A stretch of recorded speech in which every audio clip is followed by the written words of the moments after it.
We are in Parshas Va'era, and one of the themes. Parsha is very exciting. Parsha, the stories, just you can just read it like a storybook. It's really a fascinating, fascinating parsha.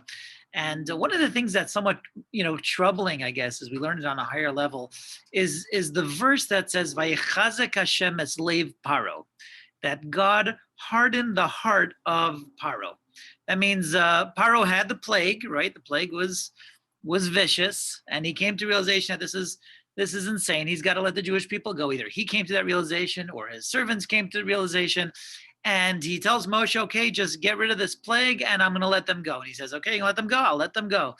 And he says, okay, Moshe goes out and prays. The plague goes away. Everything's back to normal.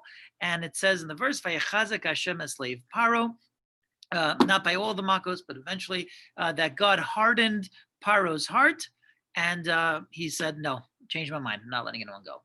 And the question is, what's this God getting involved in free choice? Don't we believe in free choice? We know everyone was given choice to make, that's what we're here. That's the one thing we have is choice to decide good or bad.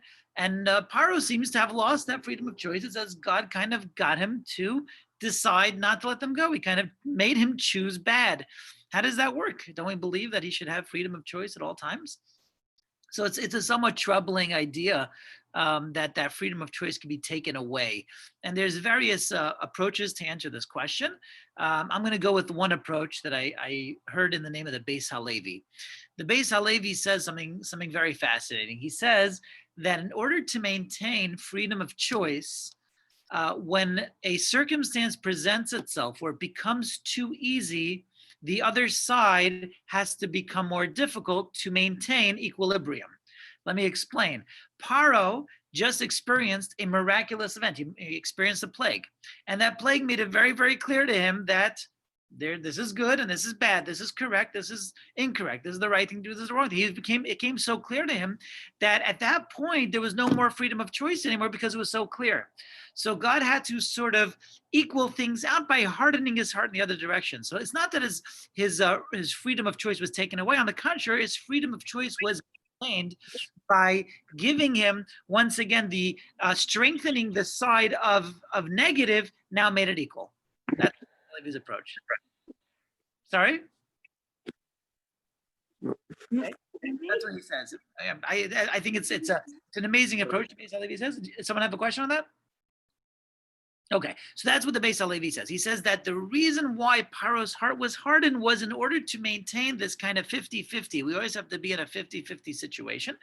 And because he just experienced this miraculous event, now it's going to be so obvious that he had to let the Jewish people go. So on the other hand, God had to strengthen his heart to kind of make him more stubborn, if you will, strengthen his stubbornness to the point that now it was once again 50-50, and he chose the wrong one.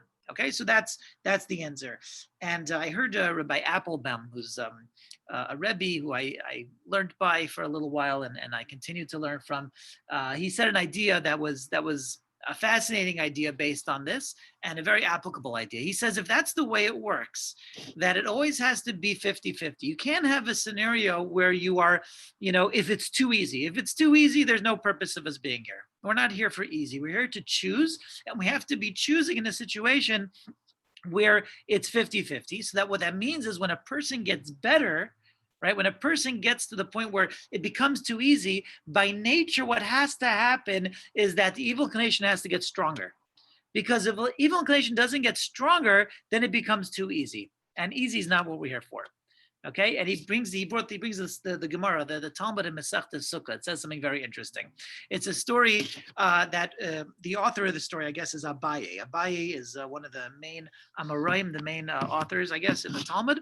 We say Abaye and Rava are the two biggest. So Abaye, here's a story with Abaye. Abaye hears about in his town two people who decide they're going to go on the road together, they're going to travel together. Okay, so a man and a woman, unmarried, just decide, you're going in this direction, I'm going in this direction. Why don't we go together? And they were going to travel a while, on the long, winding roads together, and that's what they decided. So Abaye hears this going on, and he realizes that there's a potential for sin. There's a man and a woman traveling together on the road. No one else is around. It might be yichud to start with, but whatever it is, their potential to sin. So he says, I'm going to go help them. He felt that in his role, I guess he knew the people, and he felt that the right thing to do was kind of to come along for the ride, come along for the trip. So he doesn't go next to them. He kind of snoops from behind. I don't know how to say it any nicer. He's kind of snooping from behind, and he doesn't really want to, barge in, but he does want to kind of keep an eye on them and protect them just in case things get out of hand. Anyway, he travels for a while. They go like, I don't know, 13 parsa, I think it said, which is let's say, I don't know if I do my math, we're close to 60 miles or something along those lines. They're traveling quite a while. Well, I guess 60 mil. So I don't know if a mil and a mile or anything similar. They're traveling for a while though. And eventually they get to a point where they get to some kind of crossroad, and the man has to go left and the woman has to go right, and they say goodbye to each other and they leave. And Abai is watching this from a distance, and he's looking at this story, and he's like puzzled. He's like, I don't understand how that just happened. If it was me, if I was in that person's shoes, I don't think I would contain myself. That's what he says to himself. He's, again, Abai is extremely honest. He's not trying to, hide it. He's very outright, very forthright. In the Talmud, he says, if it was me, I would not have contained myself. I don't know how this person was so strong to be able to maintain himself in that circumstance. There was no one around as far as they were concerned. They did not know that Abai was kind of, in the background there. And he sees this thing happening. I have no idea how that guy, I know this guy. He's not like, a great scholar. He's not a tremendous, who knows what. We don't know him to be a tremendous righteous person. How was he so strong that I don't know that I would have been that strong in that circumstance? And he was bothered by this for a while, this story. And he was kind of like sitting there almost depressed, the Talmud tells us. And until Ahus Saba came over to him, an old man came over to him. And we know from another source in the Talmud that whenever it says Ahus Saba, it's Eliyahu Hanavi. Eliyahu Hanavi, the prophet Elijah, comes over to him, reveals himself to him, and tells him, don't feel so bad. We have a rule, Kol hagadol mechavero yitzro gadol himenu. Whoever is bigger than someone else, his temptation, his evil inclination is bigger than someone else as well. The bigger you are, the greater the evil inclination. So if you're troubled by trying to understand how this person withstood the challenge, you should know it's because you're greater. And the greater you are, the greater evil inclination. And that fits very, very well with the concept of Paro. As Paro, so to speak, he became greater. Well, he didn't really truly become greater, but his freedom of choice kind of went away by seeing the miraculous events of the Makkah. On the other hand, he had to get that chazik lev, that God had to strengthen his heart, make it more stubborn, so it became 50-50. The greater you are, the easier it gets, the harder it has to get. It can't stay easy. We're not here for easy. If you want to give an analogy, when I grew up, we used to play Super Mario Brothers, right? I think they still have it, Super Mario. They have, I'm sure, some generation of it. But if you pick up the game at some point, right, and you don't know what level you're on, you don't know if you're on an easy level or a hard level, right? You just start playing, you'll figure it out very easy, very quickly, what level you're on. If you find it to be incredibly difficult, you'll know you're on a high level. You're maybe close to finishing the game, depending on how difficult it is. And if you see it's extremely easy, you'll know you're in the first level, you're right in the beginning. That's why it's so easy. So as you go up in levels, by nature, it has to get harder. That's the point of the game. Well, that's the way life works as well. As you go up in levels, it has to get harder. It has to get more difficult. So I'm going to point out one more passage from the Talmud that kind of brings this point home.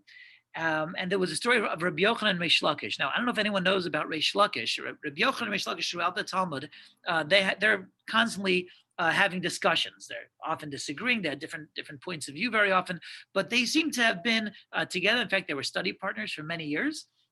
In fact, Rabbi Yochanan actually was the teacher of Reish Lakish. Reish Lakish grew so much in his learning that they eventually became what we call Talmud Chaver. He was a student, but he was also on par to disagree and have different points of view. And they had some tremendous discussions throughout the Talmud. So what's the story of this Reish Lakish? So apparently Reish Lakish, before he was a Torah scholar, he was actually, not such a great person. He was actually a robber. He was a highway robber. He was a bandit. He used to, roam the roads and rob people for their money. And he was actually a feared person. People around used to talk about the Reish Lakish. Stay away from that one. If you see him on the road, he was like one of those guys. He had the wanted sign. That was Reish Lakish. So that's who he was. Well, how did he turn that around? So one time he saw Rabbi Yochanan was swimming in the Jordan River. Okay, what was he doing swimming? I don't know, but I guess he went for a swim in the Jordan River. And Rabbi Yochanan was known to be exceptionally good looking. Okay, the Talmud tells us a number of places. It says that his skin used to light up a room. Like literally, he was once in a dark room. He would roll up his sleeve, and the room would just illuminate. That's the kind of person he was. So Reish Lakish saw him, and I don't know if he could tell he was a man. Maybe he thought he was a woman. I don't know what it was. It says he jumped some ridiculous leap to jump into the water. Some like really crazy leap into the water. And Rabbi Yochanan sees him jump into the water, and he turns to Reish Lakish. He says to him, "Chelech lo raisa, your strength is for Torah. You have such tremendous strength. You should use it for Torah." And Reish Lakish replies in a funny way. He says, "Well, yofech lanashim, your beauty should be for women." He's like, "What are you telling me?" And it's really a funny discussion, but Rabbi Yochanan finishes off by saying, "Hey, listen, I have a sister who's more beautiful than I am. If you turn yourself around, I'll let you marry my sister." And that's what happened. Reish Lakish turned himself around. He became the student and eventually the colleague of Rabbi Yochanan. And they till their last days, they had discussions throughout the Talmud. This Reish Lakish, he really grew leaps and bounds. The Talmud Tosfos actually writes that Reish Lakish was once a Torah scholar. He grew up as a scholar, and then he left everything and became this highway robber, bandit type of person. And then he turned everything around. So this is the Reish Lakish. So the question is, when Rabbi Yochanan saw him, what did he see in Reish Lakish to even suggest marrying his sister? I mean, where did that come from? But even to think that this guy had any hope. But here you have a highway robber, a guy maybe he once studied, but look at him now. He's a highway robber. He's an evil person. He's about to attack you if he could. And you're telling him, "Oh boy, you have so much potential. You can become such a great Torah scholar." How did he know that? Where did he see that? And Rabbi Applebaum explains it's based on what we're saying. If a person had such potential, such capacity for evil, then it must be equal. It must be 50-50. You can't have only one-sided. No one's one-sided. We're all 50-50. So if your potential for evil is so great, then your potential for good must be so great. It can't be unbalanced, right? The greater the potential, if you had such potential to jump that kind of distance, that leap, when he saw that leap, he said, "Boy, your potential for Torah greatness is unparalleled." And indeed, he was right. And then in fact that's what happened. I mean, not always is someone proven right with that, but that's the lesson. The lesson here is anyone who has such potential for bad has such potential for greatness. It has to be equal. And I think it's a lesson for us. First of all, how we look at people who aren't necessarily great. We have a lot of people who are we would look at them as wicked, as evil, as not doing the right thing. The more wicked, the more evil. Just imagine what potential they have for good, because that's how it works, just like Reish Lakish. And when we look at ourselves, the lesson is, if we sometimes find ourselves struggling or challenged, we find ourselves, we thought we were doing good, and all of a sudden we're doing the wrong thing again. We go through this kind of up and down. We think we're like, oh, we're growing, and now we're falling, and then we're growing. And we think it's kind of lateral. Like we see ourselves in this lateral kind of, we're on the same level. We're in the same, level one in the game. And we're just sometimes falling, sometimes successful, and sometimes falling. And what we're doing is we're making a mistake. We're not in the same level. We're actually changing levels every time. We did so well in the first level that God said, "Okay, you're going to level 2. Oh, in level 2, you're falling." That doesn't mean you got worse. It means you're up to level, because you grew and you became better. The challenge has to become greater. So if you find yourself that challenges are getting harder and you're like, kind of losing hope and saying, "What's happening to me? How come I'm failing over and over again?" Realize that just means that you are now on a higher level. What an amazing lesson, I think, that can apply to any of us. We learn it from, of all people, we learn it from Paro. I wish everybody a wonderful Shabbos, and we'll see you next time. Take care. Thank you, Rabbi. We need to get to the warp zones. I love those. Great. Take care. Good Shabbos.